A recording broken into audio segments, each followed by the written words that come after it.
हम लोग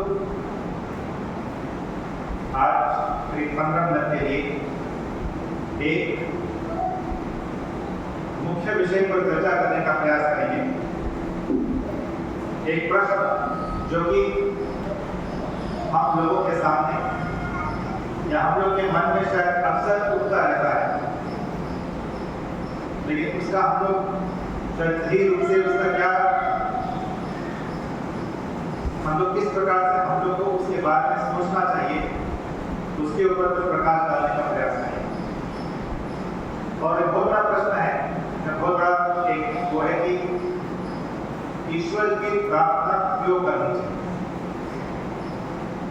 हम लोग बच्चों को बोलते हैं, हम लोग को भी बोलते रहते हैं, वहां पर बोलते रहते हैं कि ईश्वर की प्रार्थना करो, ईश्वर को धन्यवाद करो, फिर ईश्वर का ध्यान करो। तो मन में प्रश्न उठता है कि ये सब करने की आवश्यकता है। कई लोग नास्तिक भी हैं, उनको लगता है कोई आवश्यकता है नहीं, सारी जीवन चल रहा है, वो भी अपना चल रहे हैं। इतनी बड़ी दुनिया है, 7 अरब लोग यहाँ पे रहते हैं, अमेरिका है, अफ्रीका है, इतने लोग हैं, तो क्या आवश्यकता है प्रार्थना। और प्रार्थना अभी आपने 10 मिनट का ध्यान दिया तो मन जल्दी से लगता तो है नहीं, मन इधर उधर भागता रहता है, भटकता रहता है। ये भी एक प्रश्न उठता है, ये लोग बोलते हैं कि आप ईश्वर ने हम लोग को इतना दिया है, इसलिए ईश्वर का धन्यवाद करना चाहिए, बहुत आवश्यक है, बात सही है। लेकिन एक और प्रश्न उठता है कि हमारे माता पिता ने हम लोग को बहुत कुछ दिया है, हम लोग हर दिन सुबह उठकर जो है उनको धन्यवाद धन्यवाद धन्यवाद ऐसा तो हम लोग नहीं बोलते, ना ही एक अपेक्षा रखते हैं कि हर दिन सुबह बच्चा उठ के जो है धन्यवाद बोले, ऐसा हम लोग ना ही तो अपेक्षा रखते हैं और ना ही हम लोग करते हैं। तो फिर उस परम पिता परमात्मा ने भी हम लोग को इतना कुछ दिया है, तो हर दिन उनको धन्यवाद बोलने से ऐसा क्या तो विशेष प्रभाव पड़ेगा, इसकी करने की आवश्यकता क्या है। यह अपने आप में केवल एक आडंबर है या इसमें सही में कुछ साइंस है, कुछ जरूरत है, क्यों हम लोग को ऐसा करना चाहिए। ये अपने आप में एक बहुत बड़ा प्रश्न हम लोग के दिमाग में, बच्चों अपना करना होता है तो करिए कि क्यों करना है, आज क्यों करनी है, ऐसा प्रश्न हम लोग के दिमाग में उठता है। तो यदि हम लोग इसके बारे में अपने शास्त्रों के पास जाएं और उसे समझने का प्रयास करें तो इसकी भूमिका बांधते हुए कभी इस बात पर विचार करें कि हर दिन सूर्योदय होता है और सूर्यास्त होता है, हम लोग कितने निर्णय लेते हैं। सूर्योदय से सूर्यास्त तक हम लोग हर दिन कितने निर्णय लेते हैं, क्या लगता है आपको? बहुत सारे विषय में कितने विचार को चलते रहते हैं। हम लोग हर पल हर कुछ समय हम लोग कुछ न कुछ निर्णय हम लोग लेते हैं। आज सुबह आप बेड से उठे, सबसे पहला निर्णय था कि अभी 6 बजे हैं या 5 बजे हैं, मुझे उठना है नहीं उठना है, मुझे रोज उठना है, वो भी अपने आप में निर्णय था। उसके बाद में इस सत्संग में आना है नहीं आना है, जल्दी आना है, हवन पे आना है, देरी से आना है, वो भी अपने आप में निर्णय था। क्या वस्त्र पहनते हैं, कैसे पहनते हैं, वो भी अपने आप में निर्णय था। अभी भी आप यहाँ पर बैठे हैं और बैठ के आप इस चर्चा को ध्यान से सुन रहे हैं या नहीं सुन रहे हैं, वो भी अपने आप में निर्णय। तो हम लोग ऐसे हर दिन में यदि इसको एक अनुमान लगाया जाता है कि हम लोग करीब 30 से 40 हजार निर्णय हम लोग हर दिन हर दिन हम लोग लेते रहते हैं। एक छोटा बच्चा भी निर्णय लेता, ये बड़े नहीं। तो इतने निर्णय जो हम लोग हर दिन लेते हैं, उसका हम लोग के जीवन के ऊपर एक प्रभाव पड़ता रहता है। जो हम लोग का जो जीवन है, वो हम लोग ने यदि आपने एक दिन में 30 से 40,000 निर्णय लिए, तो एक सप्ताह में कितने निर्णय हो गए? 2-3 लाख निर्णय हो गए। हर एक महीने में करीब 7 लाख निर्णय हो गए। और यदि आप साल को देखें तो 4-5 करोड़ 3-4 करोड़ निर्णय हो गए। आप एक 10 साल के अवधि को देखें तो करीब 30-40 करोड़ निर्णय आपने लिए। और आपका जो जीवन है वो इस 30 जो लाख निर्णय आप सप्ताह में लेते हैं, साल में लेते हैं, उसका एक मिश्रण है। वो निर्णय का एक जुड़ाव है। हर निर्णय का एक प्रभाव पड़ता है आपके जीवन के ऊपर। यदि आप डेली सुबह उठने का, जल्दी उठने का निर्णय लेते हैं और डेली आप सुबह उठते हैं, तो उसका आपका जीवन पर एक प्रभाव पड़ता है। तो ये जो आप हजारों निर्णय जो लेते हैं, उसका जो प्रभाव आपके जीवन पे पड़ता है, उसी से आपके जीवन में सुख या शांति आती है। आपने जब ध्यान किया, हम लोग गायत्री मंत्र को एक महामंत्र के रूप में देखते हैं हिंदू धर्म। क्यों देखते हैं हम लोग गायत्री मंत्र को महामंत्र के रूप में? क्योंकि उस मंत्र के यदि आप शब्दों को देखें, अभी श्री राम जी जब ध्यान करवा रहे थे, उन्होंने शब्दों को भी आपके सामने रखा था। जो गायत्री मंत्र यजुर्वेद का तीसरा मंत्र है। इस गायत्री मंत्र में क्या बोलते हैं? वो भू मतलब आप जो है हमारे प्राण का, भुवा आप हमारे कष्टों को दूर करते हैं, और स्वः आप हमें सुख प्रदान करते हैं। अब ईश्वर जो है कष्टों को दूर कैसे करता है, ये अपने आप में एक प्रश्न। यह ईश्वर सुख कैसे देता है? ईश्वर अपने आप में कोई जादूगर नहीं है। ये जो कुछ जादू इस जीवन में नहीं होता। कई बार हम लोग ऐसा सुनते हैं कि देखो उसने ये जादू कर दिया, उसने हवा से कुछ ये सोने की कड़ी निकाल दी या कुछ ऐसा हो गया। आपने कभी अपने आंखों से जादू होते हुए नहीं देखा, क्योंकि जादू करके कुछ चीज इस दुनिया में होती नहीं। आप जो है, हम लोग जब ईश्वर को बोलते हैं कि ईश्वर कष्टों को दूर करता है या ईश्वर सुखों को देता है, तो वो ईश्वर कैसे देता है? तो एक छोटा सा दृष्टांत देते हैं, उदाहरण देते हैं। तो उदाहरण के लिए एक बालक आपका बीमार हो गया, बालक बीमार हो गया, तो कुछ दुख है, आपको भी दुख है, अभिभावक के रूप में, और बच्चे को भी दुख है। तो अभी ये ईश्वर इस दुख को दूर कैसे करता है? जब बालक बीमार पड़ा, तब आप सबसे पहले क्या निर्णय लेते हैं कि डॉक्टर के लेके जाए या अभी जरूरत नहीं है? पहले 1 या 2 दिन तो आप देखते हैं कि जरूरत शायद नहीं है। फिर आप एक निर्णय लेते हैं कि डॉक्टर को ले जाना पड़ेगा, वो आपने एक निर्णय लिया। फिर आप एक और निर्णय क्या लेते हैं कि किस तरह के डॉक्टर के पास लेके जाए, आयुर्वेद के पास लेके जाए, होम्योपैथी के पास लेके जाए, एलोपैथी के पास लेके जाए। आप उसके बारे में भी एक निर्णय लेते हैं। फिर आप एक और निर्णय लेते हैं कि आपने सोचा कि लोग आयुर्वेद के पास लेके जाते हैं, तो आप ये सोचते हैं कि ठीक है, अगल बगल में कौन सा बढ़िया आयुर्वेद का डॉक्टर आपके जान में होता है कि 2-3-4 डॉक्टर हो, उसमें से आप निर्णय लेते हैं कि किसके पास लेके जाए, तो वो एक और निर्णय आते हैं।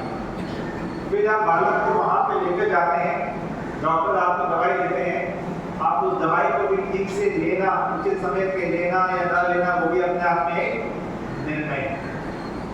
तो यदि आप इस छोटी सी प्रक्रिया को देखें तो आपके इसमें कई निर्णय लिए, और यदि आप सही निर्णय आपने लिए और आपने दवाई का भी सही तरीके से उपयोग किया, तो शायद आपकी बीमारी और जल्दी ठीक हो जाएगी, और जो वो दुख है वो दुख आपका खत्म हो जाएगा। तो ईश्वर जो आपके दुख को हरता है, दुख को दूर करता है, वो इसी प्रकार से दूर करता है कि आप अपने निर्णय को ठीक रूप से लेते रहें। और उसी प्रकार से हम बोलते हैं कि ईश्वर सुख देता है, तो वो भी ईश्वर इसी प्रकार से देता है। उदाहरण लेते हैं कि एक बच्चे को एक बहुत बड़ा फुटबॉलर बनना है या पढ़ाई में बहुत अच्छा करना है, तो ईश्वर उसको प्रेरणा देता है कि जल्दी जल्दी उठता है, तो मोबाइल फोन के प्रति आकर्षण को साइड छोड़ता है, अपना जो भी उद्देश्य बनाया है उसके ऊपर निरंतर फोकस रहता है, काम करता है, उसके मेहनत करता है, तो उसको उसमें सफलता प्राप्त अपने आप होती है। तो वाकई जब सफलता प्राप्त होती है तो सुख की प्राप्ति भी साथ साथ में हो जाती है। तो ये जो निर्णय होता है, जो अच्छे निर्णय लेने होते हैं, ये ईश्वर से जब हम लोग प्रार्थना करते हैं तब ये जो निर्णय होते हैं अच्छे निर्णय लेना, वो हम लोग ऑटोमेटिकली उसके प्रति हम लोग प्रेरित हो जाते हैं। ईश्वर के साथ हम लोग का सबका एक वाईफाई सिग्नल चलता है, सब ईश्वर के साथ एक वाईफाई सिग्नल जरूर चलता है।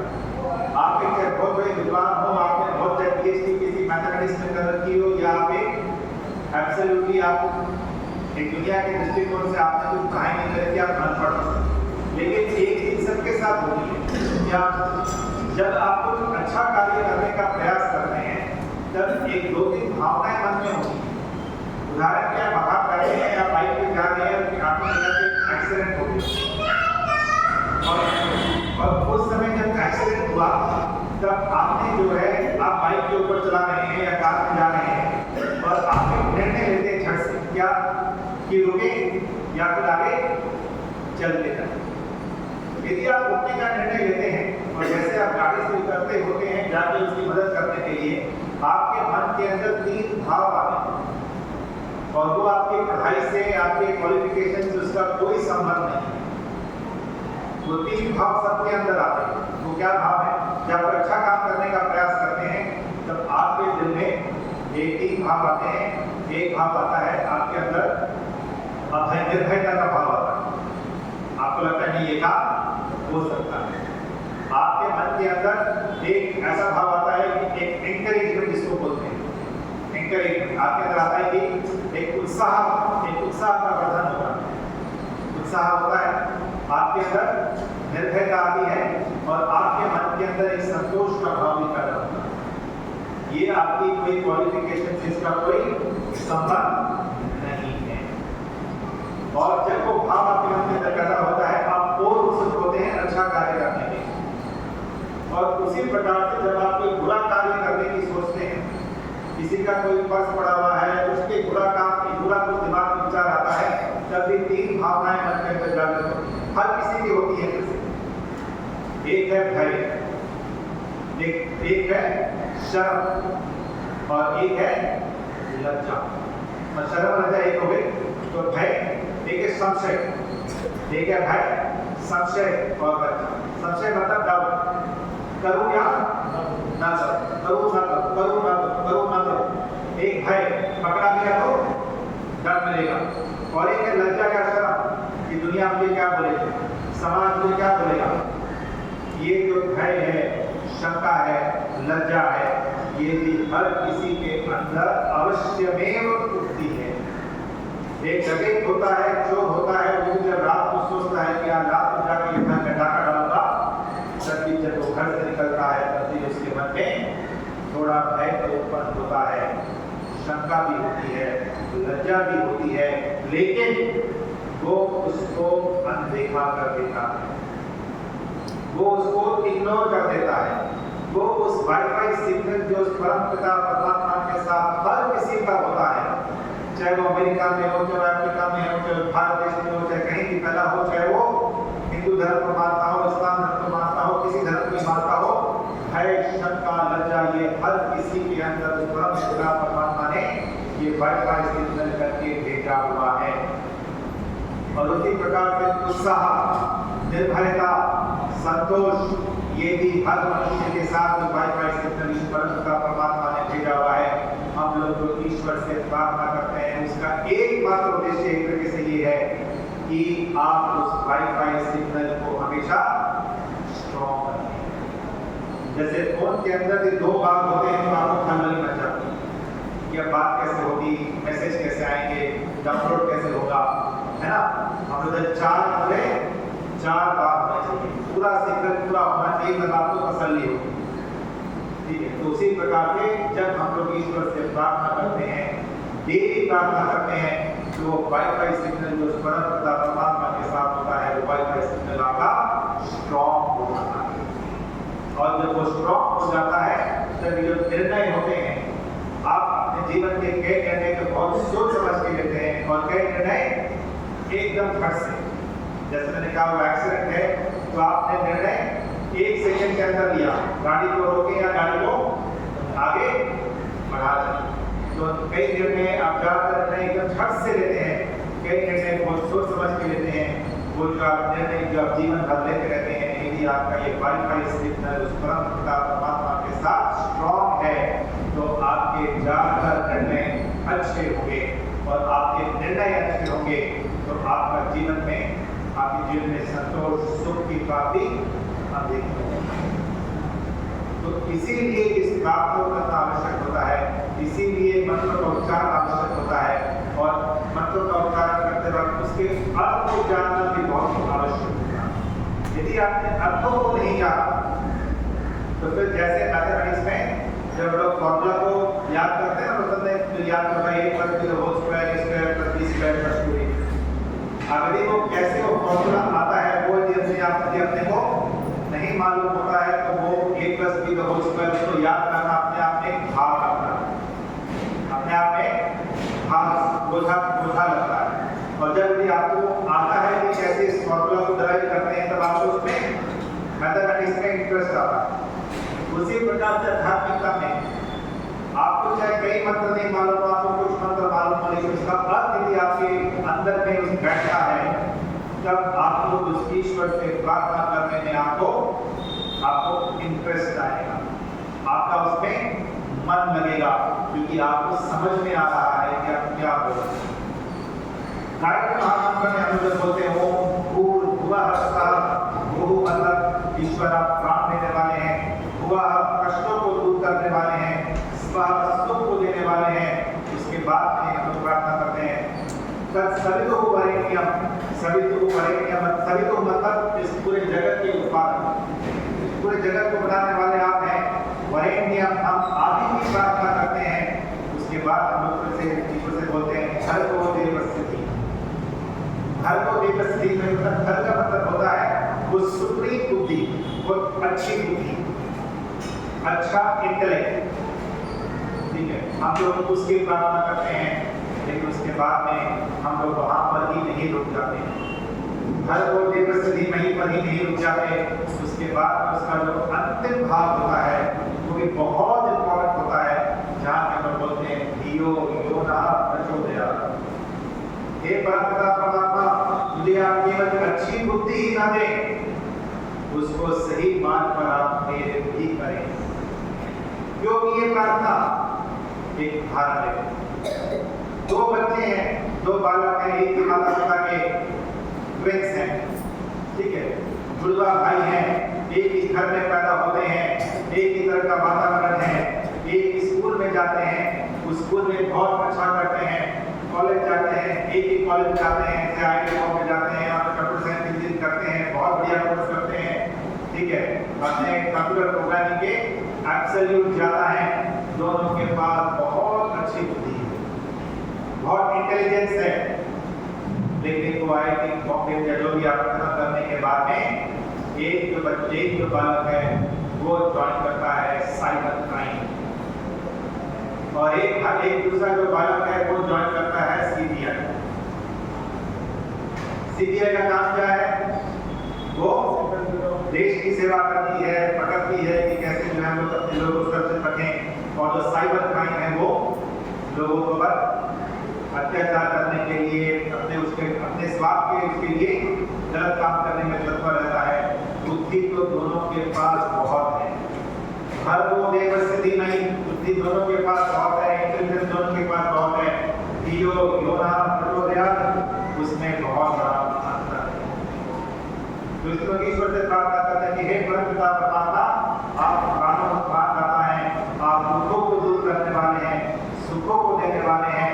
हम आप ही की प्रार्थना करते हैं, आप हमें बहुत अच्छी बुद्धि दीजिए, भरगा बहुत अच्छी बुद्धि दीजिए, लेकिन यो नः प्रचोदयात्, बुद्धि को सही मार्ग पर प्रेरित करें। यदि ऐसा हम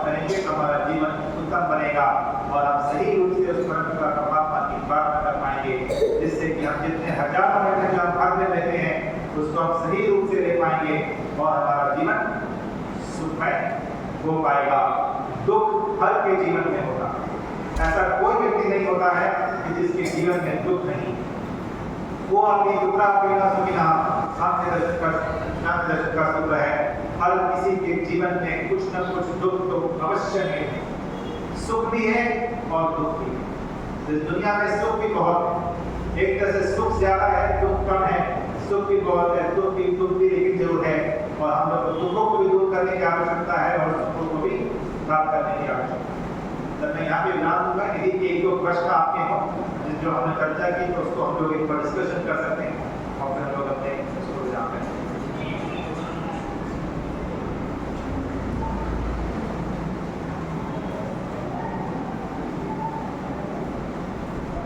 हाँ सर। ईश्वर की भक्ति में मन कैसे लगाया जाए? मन बड़ा चंचल है। ईश्वर की भक्ति में मन लगाने के शास्त्र ने दो उसके उपाय बताए। एक है अभ्यास और एक है वैराग्य। अभ्यास और वैराग्य। तो अभ्यास तो हम लोग आराम से समझ सकते हैं। क्या होता है कि जब हम लोग अभी बच्चा होता है, वो जब पहले आप ये देखिए कि हम लोग नॉर्मल अब स्कूल की स्टडीज एक्सेट्रा है, उसके हम लोग कितना समय डालते हैं। बच्चे को एलकेजी में भेजते हैं, एलकेजी यूकेजी 12 साल रोज स्कूल करता है, ग्रेजुएशन करता है, पोस्ट ग्रेजुएशन करता है, कितना समय उसमें वो लगाता है ताकि वो उस विद्या को समझ सके। लेकिन जो ये आध्यात्मिक विद्या होती है, इसमें हम लोग कुछ भी समय नहीं लगाते और हम लोग को लगता है कि हम लोग 2 बार आए 3 बार आए, आपके मन की कुछ मन नहीं लगा मतलब अपना मन नहीं लगेगा, ऐसा हम लोग करके पहले ही रिजाइन हो जाता है। लेकिन यदि हम लोग उस पर अभ्यास करते रहें, एक बच्चा मैथमेटिक्स के साथ लगा रहता है, कितने साल लगा रहता है, आहिस्ते आहिस्ते आहिस्ते आहिस्ते उसको उसकी ग्रिप आ जाती है और फिर वो उसमें उसका मन लगने लग जाता है। तो उसी प्रकार से ईश्वर जो है, यदि हम लोग अपने इसको करने के हम लोग को डेली अभ्यास करना ही करना है। और उसका एक अच्छा तरीका होता है कि 10 मिनट के लिए अपने फोन पे टाइमर लगा लें। 10 मिनट के लिए अपने फोन पे टाइमर लगा लें कि अब मैं अपनी आंखों को बंद कर कहीं भी हो, मैं ईश्वर की प्रार्थना करूंगा। 10 मिनट के लिए आंखें नहीं खोलूंगा। तो आप ऐसा 2 महीना 3 महीना 5 महीना साल 1.5 साल 2 साल भी करते जाएंगे तो आपका मन जरूर कुछ हद तक लगने लगेगा। जितना बोरिंग आपको पहले दिन लगा था उतना बोरिंग आपको 7वें दिन नहीं लगेगा, क्योंकि वो ईश्वर भी आपको सुख देता है। जब आप मेडिटेशन करते हैं ईश्वर आपको सुख की प्राप्ति देता है। तो एक तो है अभ्यास और दूसरा है वैराग्य। वैराग्य मतलब डिटैचमेंट। आपको ये संसार है, जब तक हम लोग इससे बहुत बिल्कुल अटैच रहते हैं तब तक हम लोग को उस ईश्वर के प्रति मन लगाने में दिक्कत होती है। वैराग्य का अपना विषय एक बहुत गंभीर विषय है, लेकिन वैराग्य जो है उसको लेकिन शास्त्र में 2 भाग बताए, एक तो अभ्यास और एक वैराग्य। ये 2 चीज लगातार करते रहने से, लगातार अपने जीवन में अपनाने से ईश्वर के प्रति प्रार्थना में अपना मन जरूर लगने लगता है। अति उत्तम, धन्यवाद। और कोई प्रश्न? आपसे का धन्यवाद।